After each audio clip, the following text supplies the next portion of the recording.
सारे भाइयों दर्शन भाई की राम राम। हरियाणा क्रांति न्यूज में आपका स्वागत है। आज जिस जगह मैं आ रहा हूँ, वियतनाम देश में जो विदेशी फल होता है ड्रैगन फ्रूट, ऐसा लगता है कि हम विदेश में आए हैं, लेकिन ये फल अपने विदेश में नहीं, बीएस कुंडू जी ने मेहनत करके अपने फार्म हाउस पे ही इनका पूरा बाग खड़ा कर दिया है। और ये बहुत ही मेहनत का काम है। और हम बात करेंगे बीएस कुंडू जी से।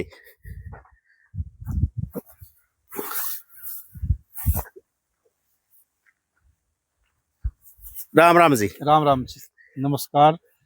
आप हरियाणा क्रांति न्यूज के सभी दर्शकों को हमारा राम राम नमस्कार। बीएस जी, भीम सिंह और कृष्णा कुंडू दोनों साथ साथ में है, और 70 और 75 की एज में ये पूरा विदेशी बाग खड़ा कर दिया है ड्रैगन फ्रूट का। और ड्रैगन फ्रूट देखो, ये बिल्कुल तैयार है और बहुत ही मेहनत का काम है। ये जज्बा और जुनून कहाँ से आया जी? सर, ये जज्बा और जुनून के दो कारण थे। एक तो कोरोना दौरान हम खाली बैठे थे, कुछ न कुछ सकारात्मक करना चाहिए। दूसरा, हम देखते हैं कि आज बेरोजगारी बहुत है गांव में, बच्चों को नौकरी नहीं है, काम नहीं है। थोड़े काम से वो ज़्यादा कमा सकें, एक ऐसा एग्जाम्पल हम पेश करना चाहते थे उनको, ताकि खेती की तरफ लोगों का रुझान बढ़े और ऐसी चीज़ें पैदा करें जिसका मार्केट में कंपटीशन नहीं है, सप्लाई नहीं है। ऐसी चीज़ पैदा करेंगे तो उनको बिक्री में पैदा करने में कोई दिक्कत नहीं होगी। आचार्य जी आए हैं करनाल से, और ये ड्रैगन फ्रूट देख के इन्हें मतलब पहली बार देखा है। आचार्य जी अचंभित हो? बहुत अचंभित है जी, बहुत अच्छा लगा यहाँ आके हमको। देखो, एक होता अमृत, एक होता विष। जी जी अमृत व्यक्ति को जिलाने का काम करता है जी, और जहर होता जो वो मारता है। जी जी। आज ऐसे किसान से मिले हम जो अमृत पैदा कर रहा है। मतलब आप यहाँ देख सकते, जो भी यहाँ पर ड्रैगन है या अमरूद है या सरसों है, जो भी आप देख रहे हैं यहाँ पर, वो सब अमृत है, जहर मुक्त। जहर मुक्त। तो ये बहुत अच्छा काम कर रहे हैं। और जो हमारे किसान हैं वो जहर डाल रहे हैं खेत में, वही जहर हमारी थाली में आ रहा है, उसको हम खा रहे हैं, तो उससे हम मर रहे हैं। आपको जानकर खुशी होगी, जी, हम अपने कृषि उत्पाद को स्वेच्छा से बागवानी विभाग के क्वालिटी कंट्रोल लैब से जांच कराते हैं। जी। इस बार हमने ड्रैगन फ्रूट, मौसमी इत्यादि उनको भेजे थे और हमारे किसी भी उत्पाद में कोई पेस्टिसाइड नहीं मिला। जी जी। सरकार की रिपोर्ट हमारे को मिली है इस रिपोर्ट। देखो, रिटायरमेंट होने के बाद इतनी एज में जहर मुक्त खेती करने लग रहे हो, और इसमें अपने जो फार्म हाउस में कितने एकड़ में फार्म हाउस फैला है जी? सर, ये 10.25 एकड़ में हमने फिलहाल शुरू किया है। टोटल मेरे पास 15 एकड़ के आसपास है। जी जी। और जब भी आप देखते हैं गांव में 10 डेथ होती है तो 9 कैंसर, और उसके कारण जैसे आचार्य जी ने बताया, जी जी विषाक्त भोजन करने से ही है। जी जी। उसी का अंजाम है कि किसी न किसी रूप में हमारी सेहत पे विपरीत प्रभाव पड़ रहा है। तो उसको खत्म करने के लिए अगर हम शुद्ध चीजें खाएंगे, अगर आज से 50 साल पीछे जाते हैं, अपने बुजुर्ग जो चीज खाते थे तो वो बीमारियां से भी मुक्त थे, इन चीजों से मुक्त थे। कुंडू जी, जब किसान जो गेहूं पैदा करता है उसमें यूरिया 5-5 कट्टे ठोकता है, बिल्कुल एक जहर खान अगर आप, और आपने बहुत ही पुराने किस्म मोती, बहुत ही सर, पुराने हमने मोती कणक का जो बीज है वो अपने खेत में उगाया और 2 किलो से 80 किलो बनाया। हाँ जी, ये हमने गेहूं, धान, बासमती सभी प्राकृतिक विधि से करते हैं। जी जी इसमें किसी प्रकार का एक नए पैसा के इनपुट मार्केट से हम लोग नहीं लाते।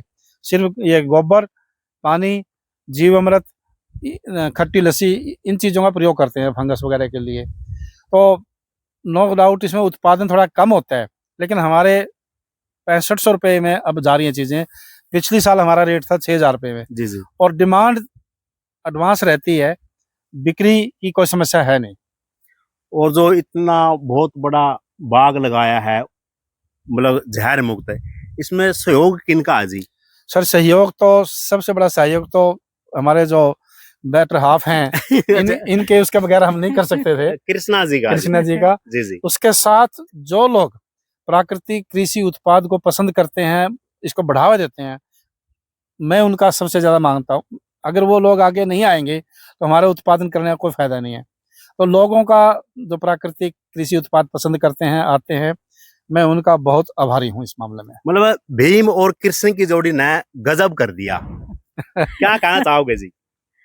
हम तो बेसिकली तो यही कहना चाहेंगे, जो आसपास के बच्चे हैं वो कम से कम यहाँ के सीखें कुछ, ताकि वो भी अपने खेती बाड़ी में आगे कुछ बढ़ें और उनका उत्पादन अच्छा हो। आजकल अपने बच्चे खेती की तरफ कम ध्यान है और वो विदेश की तरफ जाने लग रहे हैं जी। बेरोजगारी है और गांव का बच्चा इतना शिक्षित भी नहीं होता। और आप शहर छोड़ के, रोहतक छोड़ के और यहाँ खेत में, इसी सोच में बदलाव करने के लिए शुरू किया है। हाँ जी, ताकि जो बच्चे सोचते हैं कि खेती में कुछ नहीं है, अगर वो थोड़ी करेंगे, अच्छी करेंगे, तो विदेश के बराबर आमदनी प्राप्त कर सकते हैं।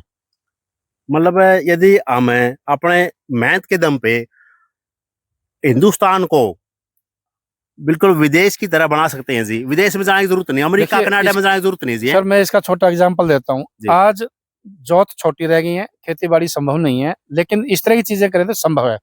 इसमें क्या होगा, अब किला बेच के विदेश जा रहे हैं मजदूरी करने, जी जी उसकी तुलना में उस किले को वो इस तरह की नॉन कम्पिटिटिव चीज को पैदा करे जिसकी मांग है और सप्लाई नहीं है, तो कोई कारण नहीं है जितना वो बाहर कमा रहा है इतना यहाँ कमा सकता है। जब विदेशों से इंजीनियर लोग नौकरी छोड़ के ये काम कर रहे हैं, तो आम आदमी के लिए तो ये संभव हो ही सकता है। जहर मुक्त खेती के बारे में जो हमारे किसान भाई देखने लग रहे हैं, हमारे लाखों व्यूज है और हमारे बहुत से किसान हमारे चैनल पे जुड़े हुए हैं, तो उनको क्या संदेश देना चाहेंगे जी? तो हम संदेश ये देना चाहेंगे, अगर प्राकृतिक खेती पे आना है तो फेजिज में आए, धीरे धीरे सने सने आए, एकदम से कन्वर्ट ना करें। एकदम से कन्वर्ट करने से किसान की कमर टूट जाएगी। मान लो 5 एकड़ है तो आप 1 एकड़ कीजिए, जब वो सफल हो जाता है तो धीरे धीरे आगे बढ़ाइए और धीरे धीरे आप उसमें सफल हो जाएंगे। लेकिन शुरू से ही अगर 5 एकड़ आपने कर लिया और जो पीछे आपका पैटर्न इनकम का रहा है वो एकदम से नहीं मिलेगा, तो उससे थोड़ी ही हताशा बनती है। जिससे दूर रहने के लिए ये है कि आप थोड़े से शुरू करें, थोड़े से शुरू करेंगे, आपके पास बीज है, पौधे हैं, वो मल्टीप्लाई होंगे, आपकी रेकरिंग कॉस्ट नहीं आएगी, खर्चा नहीं बढ़ेगा। आप घर के पौधे, घर के बीज यूज करेंगे, प्लस आपको एक्सपीरियंस हो गया प्राकृतिक का, धीरे धीरे उसका उत्पादन बढ़ जाएगा। इन तस्वीरों पे छोड़कर जान लग रहे हैं आप देखने लग रहे हो हरियाणा क्रांति न्यूज दर्शन कुमार सीमार के साथ। इस वीडियो ने दब के शेयर कर दो।